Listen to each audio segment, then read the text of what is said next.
Welcome back to my channel. My channel is about to save as much money as we can for you and myself. Kawasaki ZR800 2016 ABS model. As you see, sprocket and chain replacement.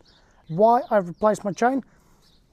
So on your bike, the first things to service is going to be these boys in here. Depends on your riding, depends on your climate, I would say.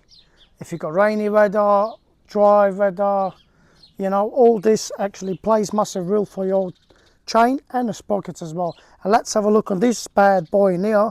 Why do I need to replace this chain and the sprockets now? Because it's way not good. Why do I replace it?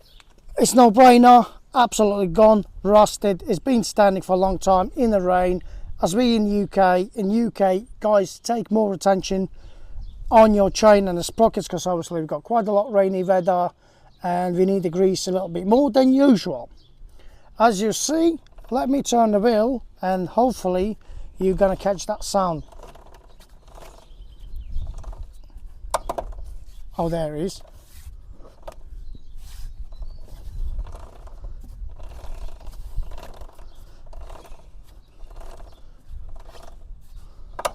Oh, there it is. It's obviously, why is it making that cracking sound? Cracking sound because they're so rusty, the connectors doesn't do the job what they're supposed to be. They're supposed to go nice and gently because it's obviously rusted, and some places it just seized and it doesn't line nicely on the sprocket. So yep, first things what we're going to do is this. Remove that little sprocket cover casing off, which is 8 mils, couple of bolts there. Obviously different bikes got different setup, but they're most likely pretty similar. Couple of 8 mils in here.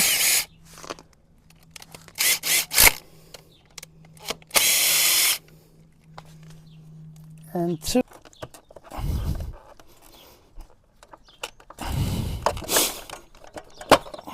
There you go. Oh my god. Have a look at that grease there. Have a look how much that looks. Actually, that looks really bad. But there you go. So we got lovely access in here. As you see, that's your sprocket in here. The small sprocket, the cover is off. 3 little boys like this. Obviously, got different bikes, different procedure, but very similar to most of the bikes anyways. Okay, before we undo this big boy in here, see that little washer is tapped down? That is basically stop bolt to, through the vibration, to come up loose and all that stuff. So we straighten that one out, and we're going to use on this one 27mm socket with extension. You will see that, just to remove this boy in here.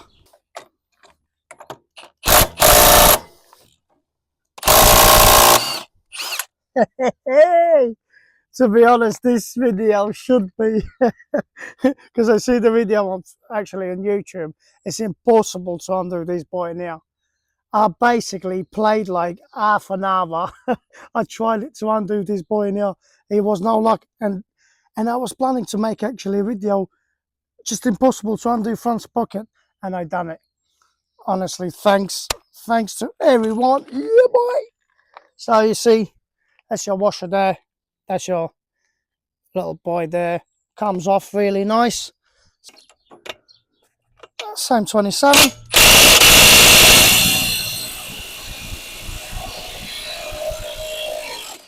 Yes. Love it. Always remember when you remove pieces, obviously. So that's a little bucket. I'm just going to leave them just like that. Okie dokie. So see, that moves already forward, really good. That's loose. Do exactly the same on the other side. Yeah, so this side as well, nice and easy. 14 and 12mm. Remove this brake cylinder. Get your ABS cable away. And we should be able to move this pin this way and your wheel will come off. But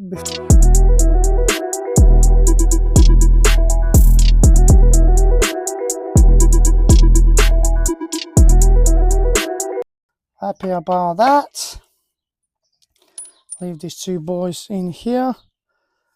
So basically now not even removing a cable, I should be able to remove this pin and the wheel should slide out to replace the sprocket. So, but before that, let me cut the chain. Let me cut the chain. So long I've been doing this, grind the disc. Which side is correct? You know what? To be honest, usually I use like that, but I see a lot of people doing like that. For me, it's probably not a difference, but it must be a reason why that it goes like that. Or why does it go like that? To be honest, I'm not too sure. You guys comment below which side is correct and why. Because I've been so long in this business and it's just like I don't get it. It doesn't say what side it should be on. It's just like, yeah, glasses, gloves, be careful, and let's cut this boy off.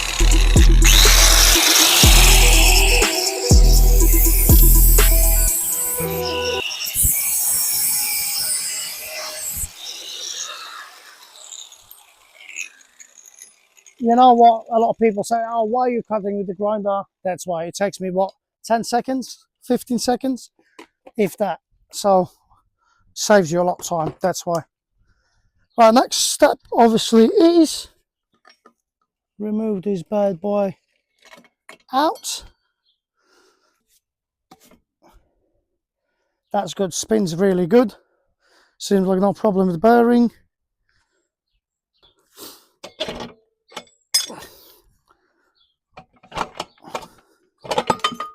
Boom. Just like that. Oh, we don't want to lose that boy there. Your sprocket there. Pretty straightforward. 1, 2, 3, 4, 5, 6. Undo these 6 boys and chuck the new sprocket on.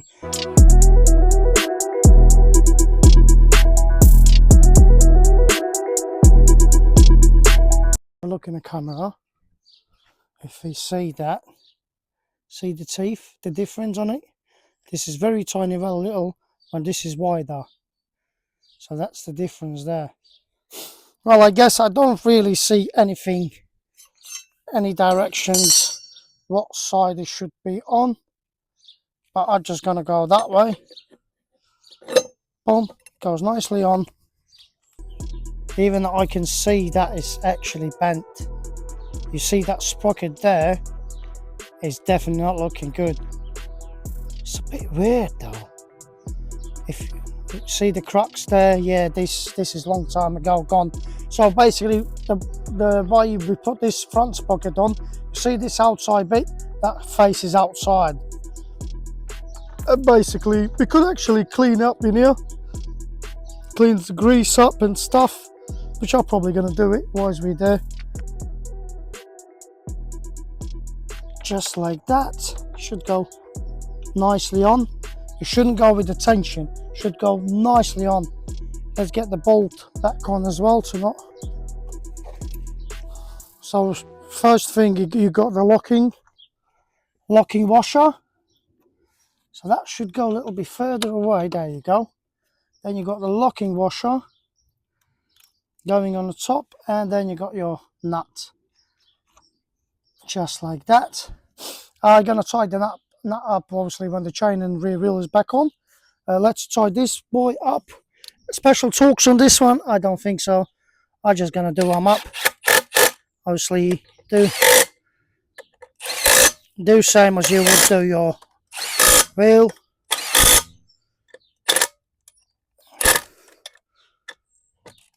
Let's double check.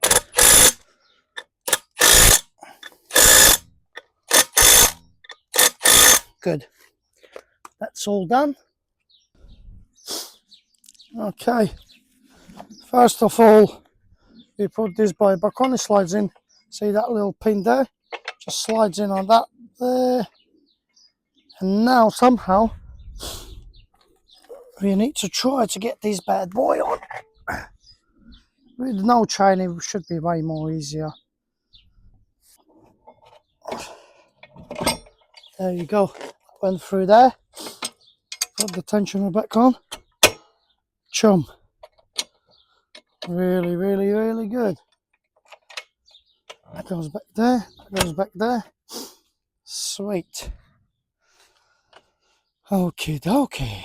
Bad boy back in here, just like that. Then you got the washer. Then you got the nut.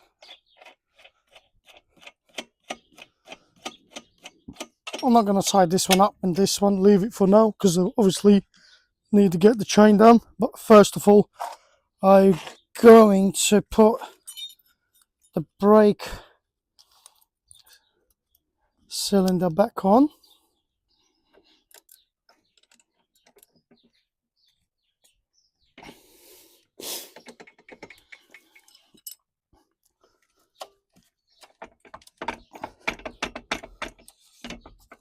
Good, brakes does the job. Okay, okay. So now we are ready for chain. So looking at this connection in here, I just want to make sure the chain goes on, which it does. As you see, these two different connectors, which is one just like this to use, O-rings, this boy in here, and also that's going to be a lock thing. Or you got a boy like this, which you can use, special tools. Yeah, which I'm not going to use it. I'm going to use this one, which is really straightforward, but you need to make sure it's really locked in. So let me put all this kit on and I'll show you how it looks. But that connection is on, as you see there. So let's try to, it's in a gear, take it outside the gear. Make sure it doesn't catch. It goes nice and smooth. Obviously now we're going to adjust the chain. Double check, make sure this one is definitely locked in. It shouldn't go nowhere. Put some little grease on it as well to see what I was talking about. Each of them, they've got little O-ring rubbers, 1, 2, 3, 4. And that's definitely on. Grease this one up and do the tensioner, and that should be fine. That should be it. That's it, lovely. Get that washer down there. Make sure, for our safety, that bolt is not coming loose. Right, that shouldn't go nowhere. And again, it says in there 20 to 30 mil play. So it's a straight line. It should go 20 to 30 mil up and 20 to 30 mil down. So let's see.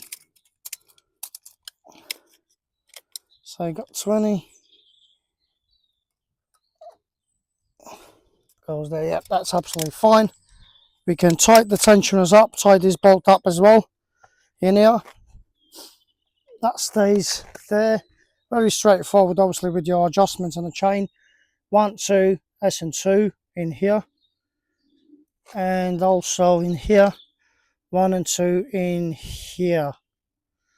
Focus. Yep. So now we can tighten this one up.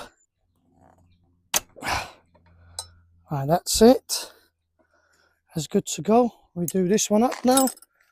Big bad boy.